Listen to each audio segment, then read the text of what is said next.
All right, let's get started by setting up Firebase. Firebase is a perfect choice for our app because it includes a lot of features that we're going to need to have. So it gives us a very easy to manage database, a NoSQL database that is kind of an unstructured database where we don't have to establish tables and columns. We can create things on the fly. And this database is Firestore. Firebase also comes with the Firebase real-time database. Firestore is also in real-time, so it does give us real-time functionality to be able to get and change data immediately and see those results instantly, to allow our users to see those changes instantly, which is very nice. It also includes storage, which is perfect for us to store all of our video files, all the video files that users are going to upload. It's going to be very helpful. It allows us to store those files in a very similar way to adding items in the database.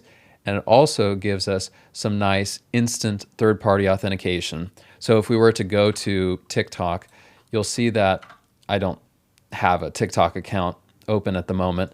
If we were to go to log in, you'll see that there are a lot of different options here, and they include social login, some options to log in with Facebook, Google, Twitter, Apple. Who has all of those different options? Well, fortunately, Firebase does. So we can add all of those different options if we choose, or we can add standard authentication with email and password.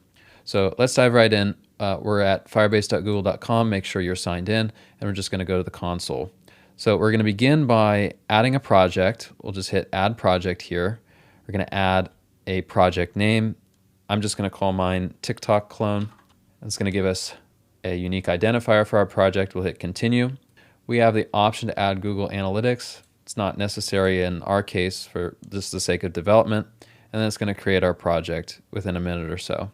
We see our new project's ready, so we'll hit Continue. And we're taken to our newly created project.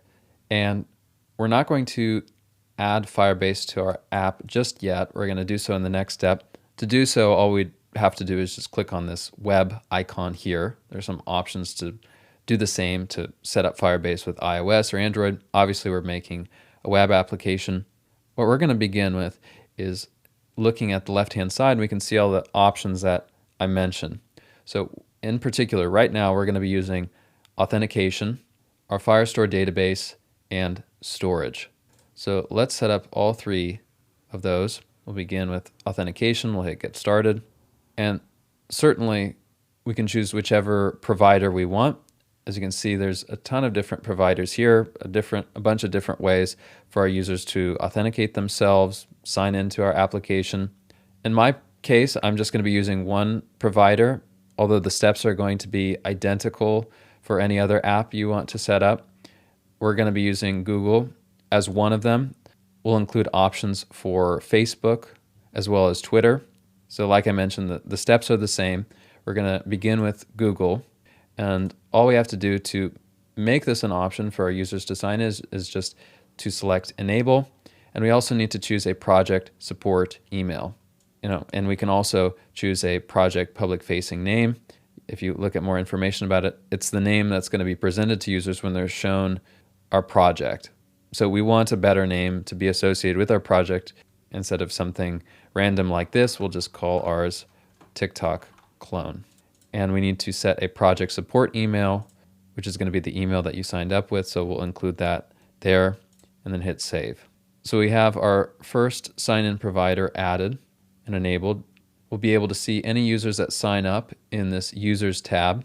You can manually add users if we have email and password as a sign-in option. The next step is to set up our Firestore database. We're going to hit Create Database up at the top, and we want to start in test mode, so we can add some additional rules to lock down our database for added security. We're not going to add those just yet. For right now, we're just going to hit Next, and we're going to choose our Firestore location, probably the location that's closest to us. There's a bunch of different options. You likely also want to choose the option that's closest to your users. So once that's selected, we'll hit Enable. Now you should see the newly created Firestore database that we have, and we do have the ability to create collections on our own and to be able to plan out what our database should look like, how it should be structured, as well as include some dummy data more easily. And then finally, we're going to go to the Storage tab, and you can see that's already been configured for us. It can also have its own rules. for added security, and we can manually upload files. So this could be an image file, it could be a video. In our case, we're going to be uploading video remotely, but any files that are going to be uploaded are going to be visible right here. So with Firebase Setup and all the different tools that we need configured, let's move over to our React app and see how to connect Firebase with React.